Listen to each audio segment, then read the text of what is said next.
Welcome to the Life and Faith Podcast. I'm Dan. And I'm Josh. We're experiencing life and faith every day, and if you're listening, we hope you are too. We're talking about life, the Bible, family, news, all sorts of other stuff, all from the perspective of by-faith believers.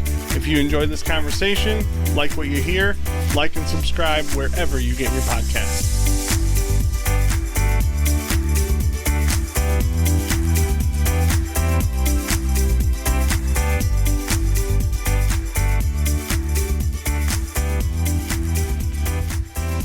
All right, welcome back to another episode of the Life and Faith Podcast. We're so happy that you're listening. We're so grateful for every listener, right down to the wire. This has been a real blessing for us. We've been at this 25 or so episodes, and wow, it's just been really good for me personally. I really am excited about it every time it comes up that we're going to record again. I know I just wish we had more time to post every day and sort of engage our listeners more. If you have a topic that you want us to cover, or you have an opinion about what we're doing, good or bad, you can always email us at lifeandfaithpodcast@gmail.com. I check that pretty regularly. And you know, we're always here to engage, you know, just to talk to you and you know, if you hear something that moves you, we'd love to hear about that. Or if you hear something that just really upsets you and you know, you want to get the pitchforks and torches out and come after us, then we're all right with that too. We welcome it. Yeah, we welcome it. We want to be made better as well. If there's something we missed, or I'm sure there's things we could have done better or said more eloquently or whatever, but that's just part of it, you know. Yeah, whether you know us personally or you're just listening, you don't know us personally, that type of feedback, constructive feedback, is not going to hurt our feelings. Like, we want it. Actually, we're almost feeling like, man, why is everybody so quiet about feedback? Maybe they don't want to hurt our feelings or something. But feel free to let us know. The saddest part for me is that somebody listens to an episode, says, nah, that rubs me the wrong way, or I don't like the way they're doing this, and then just leaves. Like, before you leave out the door, you're welcome to head out the door, but on your way out, at least tell us why you're leaving. Yeah. You know, and we're here to listen. We're here to hear it out, you know?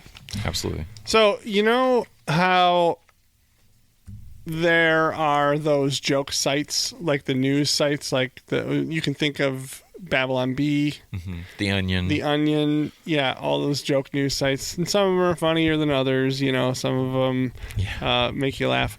Well, there's one out there for runners, people who are into long distance running, and it's really great. It's called The Dumb Runner. And he does like news stories, like those Babylon Bee style stories, and then he also does this, he'll do like demotivation or neutral motivation, however you'd say it, like those memes. Like, he did one the other day that was like, the mind is a powerful thing. Not yours, but generally the mind. Generally speaking, the mind, yeah. And he does little comic strips and stuff like that. So I came across one the other day where he said, where it showed a picture of a guy behind the wheel, and this headline said, "Churchgoer delayed by marathon unleashes string of curse words." That's sadly accurate, yeah. Yeah, sadly. Now that struck me, okay? Because, and I'm not saying anything about this guy's spiritual place in life or whatever. I don't. That's where the story, his part of the story ends, was just that headline, right? But it was interesting. It's interesting to me how the outside world perceives Christians as believing they have good behavior. Oh yeah, man, I've got my first job. I've got a story about this. So when I was in college, my first year, I ended up eventually getting a job at a fast food place. It was called Bojangles. And man, I wish they had Bojangles up here. I'm willing to sign a petition to get them to branch up here. And that's how you know it was good food, because I worked there for a couple of years and I never got sick of it. But anyway, my point in bringing this up is as a part of me getting hired there, I had already told them, like, I have all these obligations on Sunday. that I have to do. So I'm not able to come to work. So that was accepted upon the terms of my hiring. That we regularly help out students. It wasn't a new thing to have students from that college because it was within walking distance of the church and the college campus as well. And so I didn't work Sundays, but I'd come in on Mondays after school, and I'd always hear horror stories of the Sunday after church rush. And it was difficult because I was going to this church while I was away from home, and I was thinking, man, I'm sure there's probably a multitude of churches around here, probably one on every corner, so they're talking about this, but I couldn't help but think like the closest church in proximity is the church I was going to temporarily while I was there, and I was just thinking like, because the things that they would, it wasn't like they would just say stuff and it sounded like they just didn't like church people. They would give me actual stories to back it up. And it was, it was obvious. Like they knew when churches let out, they could see people in their suits and ties. And it was some of the most nasty, like mean-spirited people coming through there. I said no salt on this, or I said this. And actually it was that they forgot to ask for certain things, but they were adamant that they did, and they were just nasty about it. Oh, yeah. And they had no regard. It was like the person on the other side of the headset or the person across the window where they were getting their food, they just completely disconnected the fact that they were another human being. And man, brothers, let it not be said among us. Right. In this instance, the perception was if they're a Christian, they don't swear. Why? Because they're above it. Right? They don't smoke. They don't drink. They don't gyrate their hips in public. Like Elvis. Like Elvis. This eventually will, perpetuating this idea, eventually you'll get to some bad behavior. Because we're not perfect. We're not 100% perfect. If we start saying we start implying we are, eventually we're going to get to this bad behavior that people are going to see, like the one you're talking about. I have a similar story. The same church group would come in, and you knew they were a church group because there was 5 or 10 of them, and they left pocket change and a New Testament for a tip. And whoever the waiter was dreaded it. Yeah. Whoever got that section knew they would always sit in that same spot. They would always leave pocket change and a New Testament. Yeah. It's like, you know what I mean? So they expect them to have good behavior, and they have this kind of behavior. Right. Yeah. Romans 2 lets you see how the world sees us, right? We boast in good behavior as a group, but we break the law, right? Romans 2, if you bear the name Jew and rely upon the law and boast in God and know his will and approve the things that are essential, being instructed out of the law, and are confident that you yourself are a guide to the blind and a light to those who are in the darkness, a corrector of the foolish, a teacher of the immature, having in the law the embodiment of knowledge and of the truth, you therefore who teach another, do you not teach yourself? You who preach that one shall not steal, do you steal? You who say that one should not commit adultery, do you commit adultery? You who abhor idols, do you rob temples? You who boast in the law through your breaking of the law, do you dishonor God? For the name of God is blasphemed among the Gentiles because of you. So that kind of leads us, like, Paul's not talking specifically about Christians who go to restaurants and don't leave tips. But you can see how the world sees it, right? He's saying the name of God is blasphemed among the Gentiles because of you. So that leads to that word hypocrite, right? Hypocrisy means claiming a moral standard, a belief, to which one's own behavior does not conform, right? So there are a couple of ways we can address this. One way is, one thing we have to do first of all is we have to concede the point. We have said as a group, maybe not anybody in this room, but as a group we have said that we are morally superior. We've given that impression that we are morally superior and then demonstrated that we are not. So we can demand that people do behave, right? Could do that. Could just demand it anyway. Own hypocrisy, right? But the troubling part of this thing is that the world perceives us as claiming a high moral standard.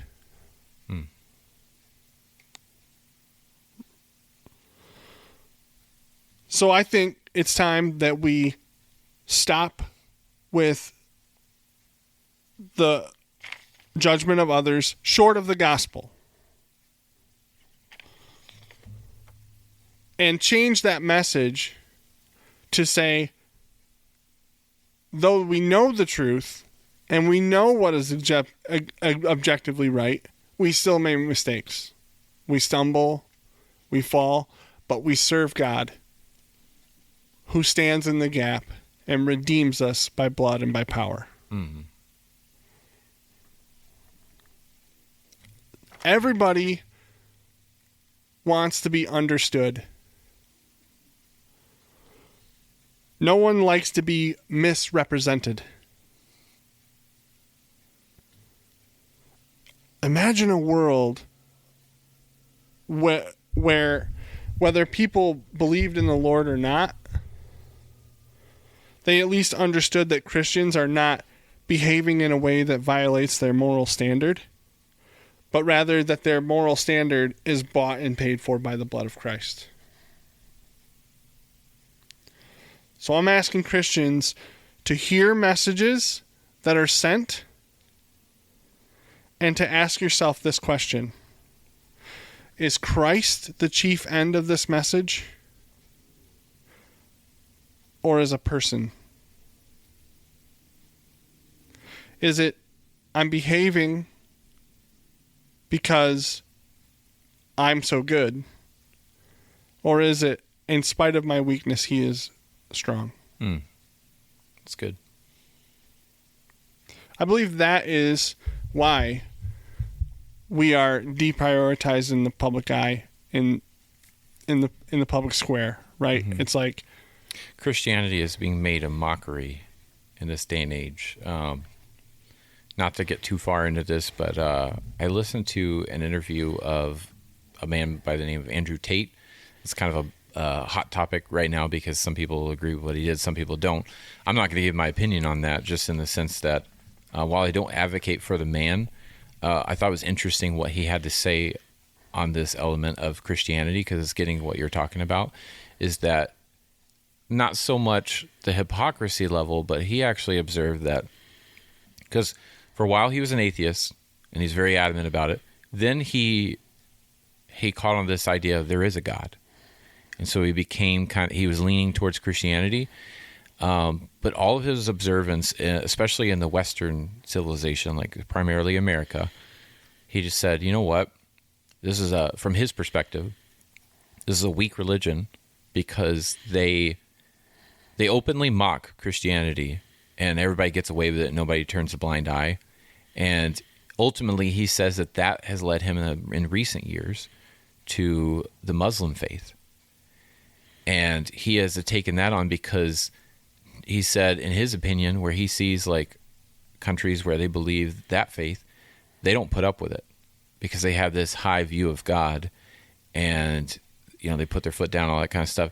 So you can make a statement like, well, that's not right either, but at the same time, that's just his honest take on Christianity. He thought, and to tie it all together with what you've been saying, Dan, there's a weakness that has happened. The reason why Christianity is being made a mockery in our day and age, especially in America, is because they just don't, they see a bunch of pretenders, right? They don't see the real thing enough.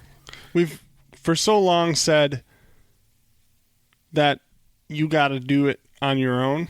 Mm-hmm. We preach Christ and Him crucified, but when you hear the individual messages, they sometimes come off like, at the end of the day, you still have to will yourself to good behavior. Mm-hmm. And that should just be, that's the thing we should be so aggressively against. in my opinion, we should finish that with, and by the way, when you don't, God is making up the difference for you, because when he looks at you, he sees Jesus. Yeah. And that's the whole message. That's not the partial message of God, right? And the partial message is killing us. Like, that's what's really that's what makes it so difficult, is just that people perceive us as saying we have done right by our own good. And even though we're not saying that, I'm not saying that, you know what I mean? I don't think most people I know don't really believe that. It's just that the message stops short of the gospel, and then we go, that was a good message, Pastor, and then off we go. And somebody else from the outside hears that, it's completely like rejected, as well it should be, Yeah. So I have a lot to say about this topic, but I'll try to sum it up shortly, because my thoughts when you're talking about hypocrisy, that being rampant in the church, it's what the outside world sees of us. I'm going to speak to a little bit of both sides of this. So first of all, I'll say, when it comes to the church, people's number one excuse is the hypocrites. But a lot of times, like who they vote for, or where they go to the gym at, or where they go shopping at, or all these things, they don't base the validity of what they're saying or what they're doing off of hypocrisy. Because if they did, like nobody would care one bit about any of the A-list celebrities out there, the sports athletes, because at some point you find hypocrisy in all of us. It's human nature to some degree. Now, like I said, I'm going to speak to both sides of this, because it does not excuse, especially for a Christian, to just say that's how it is. That I can't help it. To some degree, you're right, because you can't help it. But like through Christ, we're yielded to the Spirit, saying no to the flesh.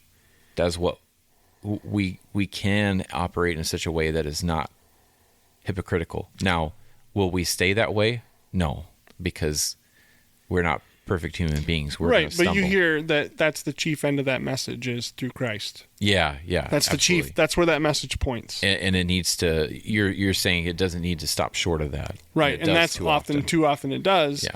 And if we aren't saying it outright, then we need to start saying it outright. Yeah, absolutely. Right, and if we don't say it outright and we don't make it clear, we kind of assume. And a lot of times we are in rooms.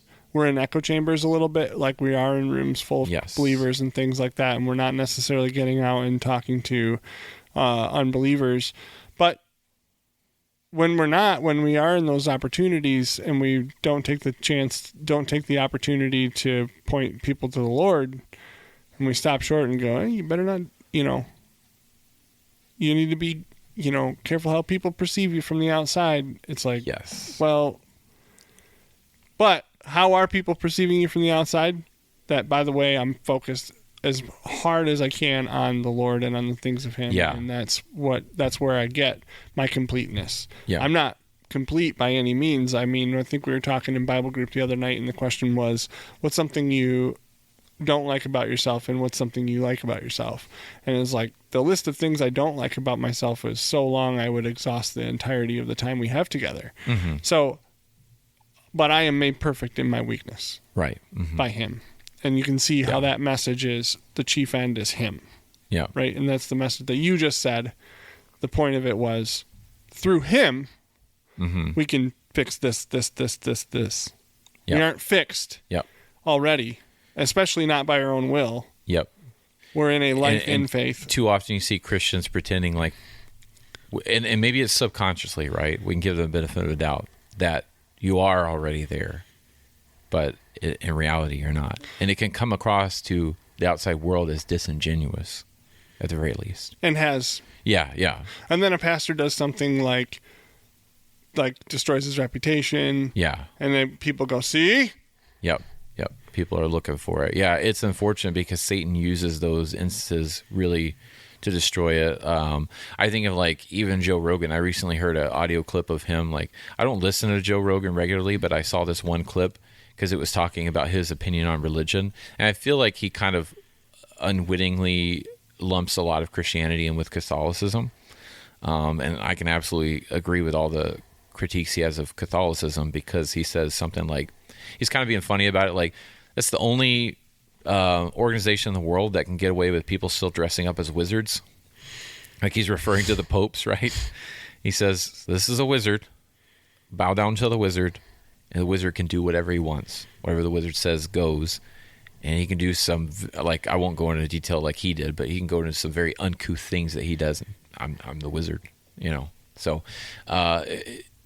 and that's a little harsh, and maybe appropriately so for Catholicism, but that's the same level of harshness that we face with all different, denominations and religions. So, I will say this, because like I said, I had a lot to say on it. To try to summarize it a little bit is, it could be, speaking from, especially, got to think of how I want to say this.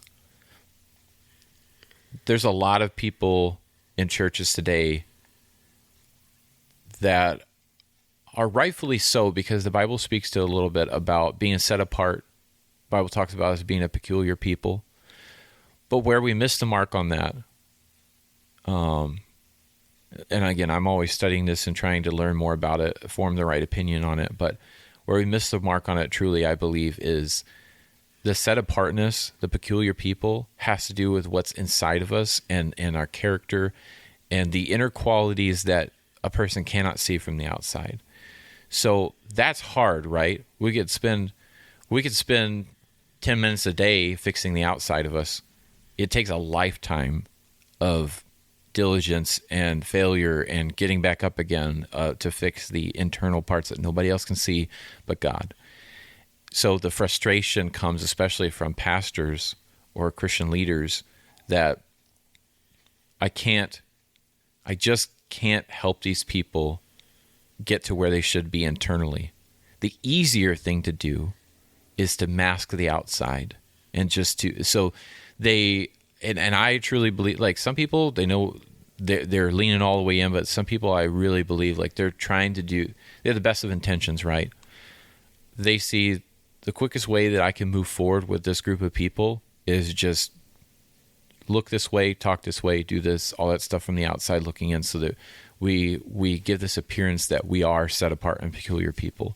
Well, what you have is people who look like they are set apart and peculiar people until stuff comes to light, like what you just talked about, sometimes very big way. It comes out in the public sphere of something terrible that they've done. And then suddenly you realize that was all a facade. So when you're constantly making sure people, that's your main focus, that's what you spend your time and energy the most talking about, is tidy up this, tidy up that, to give the appearance of it. Whatever you spend your time on like that, you have less time, just logically speaking, to focus on the internal parts. I think the crux of the message really is the key. If you get to the end of something you're saying and you don't point the person to Jesus, then you have only said half of the thing that needs to be said. Yeah. That's really where that's where we as a group come together. That's one thing we all agree on. Mm-hmm. And we need those things. Yeah. We need to capitalize on those things, because the way the world's perceiving us now, when it talks about being set apart, it's like, set apart from what, right? The world is a works-based environment, right? That's precisely what it is. Yep. What can you do? What can you do for me? It's everywhere. Everywhere. Yeah, right? It's like, you're a success if you have more, do more. You know what I mean? Mm-hmm. If you have all these things, if you build a bigger sandcastle, then you're, you know what I mean? Yep. Winning and having success is so attractive to people. I see it I see the draw, right? I can understand it. Right. So to be set apart from that is to not be worried about those things, because in Christ you are made whole. Mm-hmm. Yep. And that doesn't mean that we're not in the world, but we're just not. But we're set apart because we are focused on the King.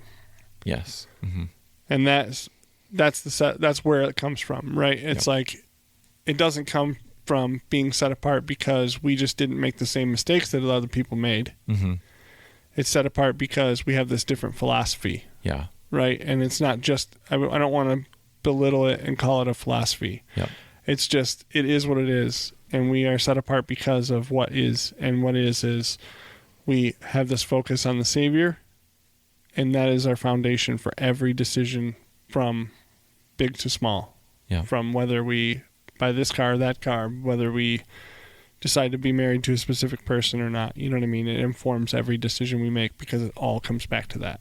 Yeah. How many successful people do we all know, and do you and I know, Dan, that had it all for the outside looking in, had everything going for them financially, all those things, and yet at some point along the line, something caught up to them, and they just decided my life isn't worth living anymore, or there was just this big falling out. All these things where you see these giants of people tumble. And that's even just from a worldly perspective. But if you as a Christian, you base your success on the outward things like what you're talking about, that's not true and lasting success. The true and lasting success only comes from helping people internally, like you said, pointing them to Christ, because he's the one that's going to do the work in you, right? You can help them along, but it has to be the work of the Holy Spirit. And you pointing them in that direction. And here's why this fails in most places, because that takes so much time and effort. And a lot of times, the time and effort as a leader that you're pouring into somebody, sometimes they'll just throw it all the wayside and go off, and then you've poured all this in and didn't see a return on it. And they just kind of threw it in your face. I'm sure everybody can resonate with something along the lines they've had a similar experience, and that's hard, right? It jades people to where they say, you know what, I'm just going to focus on this because this is real easy. Just take a list of do's and don'ts, and then that will guide these people in what they should do. But you know what? You're doing the similar thing what I said earlier about all the people in the world that you see have these great successes, but then ultimately crash and burn. It's because there's no get-rich-quick scheme in life, right? The same can be applied to spiritual success. There's no get-quick spiritual success. Like, if anything, you want to say, like, salvation, yeah, like, that's your eternal state, right? You can say that. But your spiritual success, your growth, your journey as a Christian, that takes time and investing in people. And sometimes when you have so many people, that's when you let up on that and resort to some of the things. And so there's a whole lot to be said here, right? But I think that is the crux of it. I absolutely see where that comes in. But yeah, if you ever wonder why that's rampant among Christianity, is because there's so many people who have tried to do all the work, like I'm talking about this, pointing them to Christ, like you said. But they see so many failures, they get jaded, and they're like, it's easier if I just do this over here. Well, in those cases, that's true. I would also say that it's not necessarily that it's rampant in certain circles, but rather that the perception of it is rampant. Sure. They perceive it as rampant because, we're as a group under a microscope because of people who have come along in the past and said, and who for who it was hypocritical. Body of Christ as a church is a city set on a hill. It cannot be hid. Yeah. Exactly. So yeah, that's why I'm saying the call to action in this one is listen to a message.